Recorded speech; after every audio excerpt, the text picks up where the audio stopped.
La vie peut ne être accomplie que par la croix.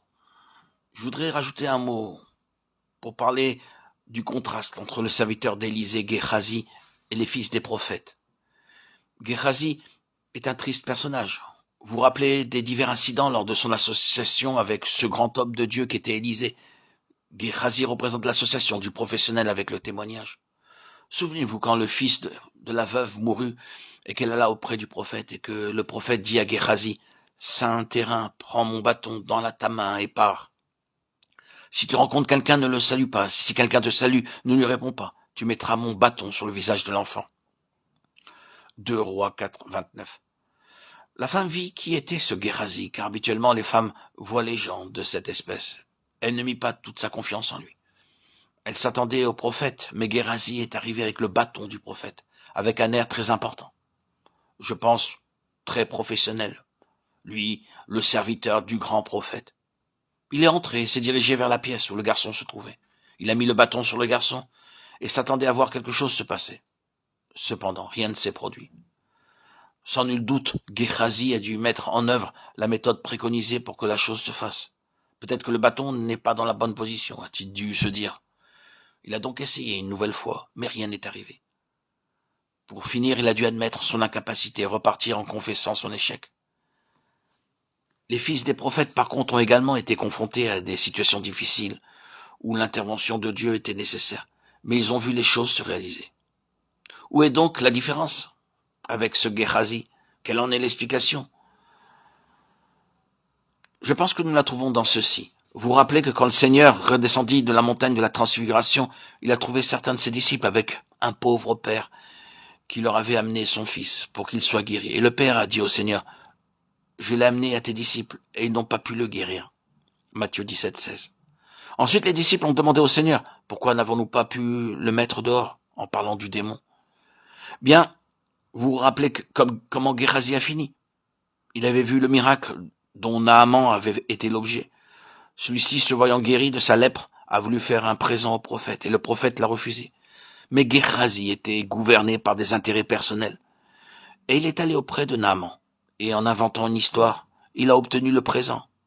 Quand il est revenu, son maître lui a dit, « Mon esprit n'était pas absent lorsque cet homme a quitté son char pour venir à ta rencontre. La lèpre de Naaman s'attachera à toi. » 2 Rois 5, 26, 27. Géhazi était devenu lépreux. Maintenant, et c'est une chose très solennelle de rapporter cela au Nouveau Testament. Vous voyez Simon-Pierre dans cette cour reniant son Seigneur 3 fois avec des sermons et des malédictions. Que signifie tout cela? C'est étroitement associé avec le Seigneur même de la vie, le prince de la vie. Et pour Pierre comme pour d'autres disciples, durant tout le temps de cette association avec Jésus, vous pouvez déceler des intérêts personnels. Ils avaient des intérêts personnels pour le royaume. Ils voulaient la position dans le royaume. Ils se querellaient entre eux pour savoir qui serait le plus grand dans le royaume. Oui, il y avait des éléments personnels. Et la fin de tout cela, c'est la mort et la lèpre spirituelle. Tout ce qui est personnel, professionnel dans le domaine de notre association avec le Seigneur va se terminer par notre défaite. Cela ne fera pas progresser le témoignage. Les fils des prophètes étaient dans une autre position. Ils étaient en union vivante avec celui qu'ils appelaient Père.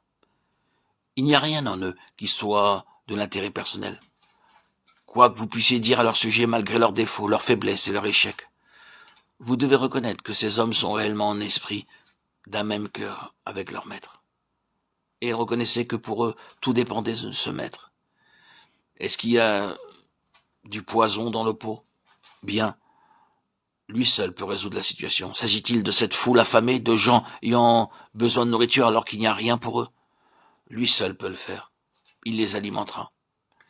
Est-ce que ce fer de hache étalé par le fond, c'est lui qui peut le récupérer et non pas Géhazi? Le pouvoir est en lui, et en lui seulement. Ils sont en esprit de l'autre côté du Jourdain, dans le domaine où les éléments personnels ont été traités. Je reconnais que l'image est imparfaite, mais je pense, et il n'y a aucun doute, que c'est ce principe que nous avons dans tout cela. Si la croix n'a pas fait son œuvre, nous sommes quelque chose dans l'œuvre de Dieu, et l'issue, c'est la mort, et non pas le chemin de la vie. Quand nous revenons au domaine pratique, c'est la voie de la mort, comme pour Géhazi, et cela doit être rejeté en fin de compte, dans la honte et l'échec.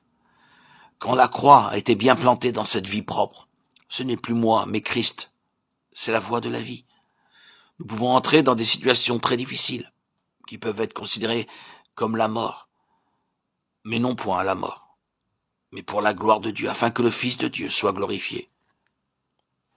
Jean 11, 4.